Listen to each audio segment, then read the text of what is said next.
Después de estas cosas, Pablo salió de Atenas y fue a Corinto, y halló a un judío llamado Aquila, natural del Ponto, recién venido de Italia con Priscila su mujer, por cuanto Claudio había mandado que todos los judíos saliesen de Roma.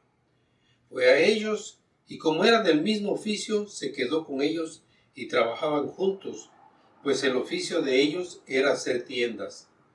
Y discutía en la sinagoga todos los días de reposo y persuadía a judíos y a griegos. Y cuando Silas y Timoteo vinieron de Macedonia, Pablo estaba entregado por entero a la predicación de la palabra, testificando a los judíos que Jesús era el Cristo. Pero oponiéndose y blasfemando estos, les dijo, sacudiéndose sus vestidos: vuestra sangre sea sobre vuestra propia cabeza, yo, limpio, desde ahora me iré a los gentiles.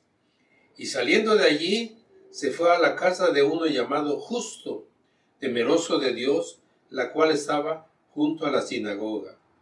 Y Crispo, el principal de la sinagoga, creyó en el Señor con toda su casa, y muchos de los corintios, oyendo, creían y eran bautizados. Entonces el Señor dijo a Pablo en visión de noche: no temas, sino habla y no calles, porque yo estoy contigo, y ninguno pondrá sobre ti la mano para hacerte mal, porque yo tengo mucho pueblo en esta ciudad. Y se detuvo allí 1 año y 6 meses, enseñándoles la palabra de Dios. Aquí lo que tenemos es un breve resumen de la fundación de la iglesia de Corinto. Como vemos, se da por circunstancias que Dios tenía planeado. Por ejemplo, Claudio expulsa a todos los judíos de Roma, y dentro de ellos había Aquila y Priscila, que se dedicaban al oficio de hacer tiendas.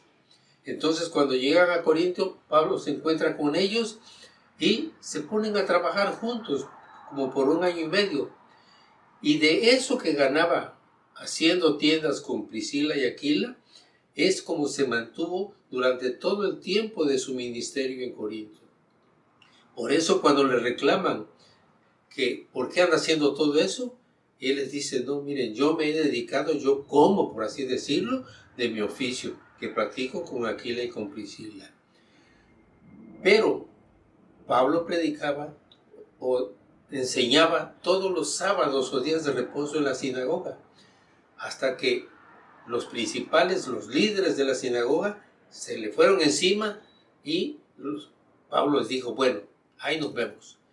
Su sangre sea sobre vuestra cabezota, porque yo me retiro y me voy a otro lado. Pero aún así Pablo siguió predicando un tiempo más en Corinto, y ahora estaba enfocado en la predicación a los gentiles, de origen griego y de origen romano, que esos eran los corintios. Pablo escribió 3 cartas, la primera que se perdió y no se sabe de ella, la segunda que se conoce como Primera de Corintios y la tercera como Segunda de Corintios.